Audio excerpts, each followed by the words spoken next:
Day 84 is ready for the Daily Bread Bible study. We are continuing in 1 Samuel chapters 13 through 14. Saul is appointed as God's king. For now. It will be short-lived, yet God will bless Israel even through the dysfunction. In 1 Samuel 13 verse 1, Saul was years old when he began to reign, and he reigned and 2 years over Israel. My Bible notes the mention that the number is lacking in the Hebrew manuscripts and that the Greek Old Testament version Septuagint omits the verse. Interesting, right? Just not fully there in the writing. King Saul leads the forces against the Philistines, and the Philistines appear to be winning. The people grow relentless, and Saul feels their anxiety. The day comes for Saul to meet Samuel at Gilgal, as the prophet told him in chapter 10. 1 Samuel 10:8, "You shall go down to Gilgal ahead of me, and then I will come down to you to present burnt offerings and offer sacrifices of well-being. 7 days you shall wait, until I come to you and show you what you shall do." So King Saul grows impatient and disobeys by offering a sacrifice instead of allowing Samuel to. In 1 Samuel 13 verse 8, he waited 7 days, the time appointed by Samuel, but Samuel did not come to Gilgal, and the people began to slip away from Saul. So Saul said, "Bring the burnt offering here to me, the offerings of well-being," and he offered the burnt offering. As it would happen, Samuel shows up right as he finishes. Frustrated, Samuel states that God is not pleased. In 1 Samuel 13, verse 13, Samuel said to Saul, "You have done foolishly. You have not kept the commandment of the Lord your God, which he commanded you. The Lord would have established your kingdom over Israel forever, but now your kingdom will not continue. The Lord has sought out a man after his own heart, and the Lord has appointed him to be ruler over his people, because you have not kept what the Lord commanded you." Thus, after the incident at Gilgal, King Saul gathers his troops with the limited resources they have, no swords and spears, and even facing difficulties, Saul and his son Jonathan defeat the Philistine forces. In chapter 14, Jonathan plays the hero again when he slips off to fight the Philistine garrison at Michmash.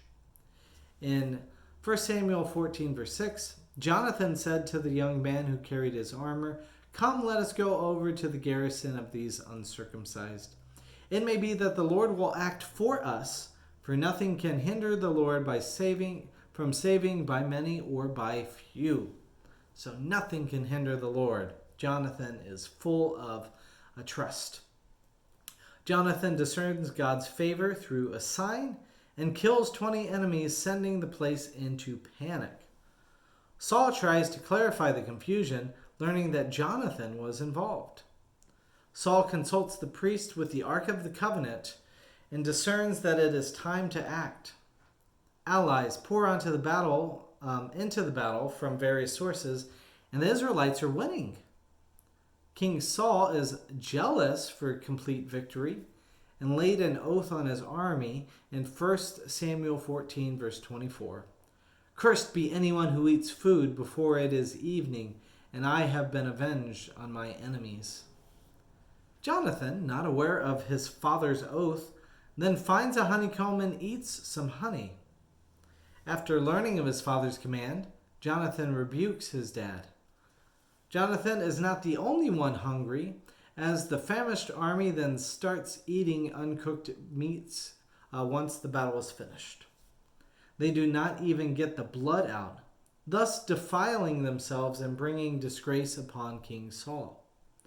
Because of their actions, Saul erects his first altar to the Lord. Now King Saul wanted to complete the defeat of the Philistines. He inquired of God through a burnt offering, and not hearing anything from God, he tried to figure out what to do. Sensing a problem, King Saul consults Urim and Thummim, the divining tools of the high priest, there on the high priest ephod. And in day 30, Leviticus 8, we talked about the two parts of the ephod, namely the Urim and the Thummim, the unfolding and the truth in that order. The lot falls, implicating Jonathan as the one who has disturbed the setup. Jonathan confesses to his act of unintentional disobedience, and Saul plans to kill him still.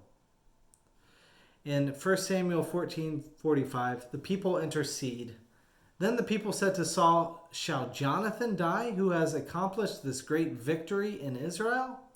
Far from it.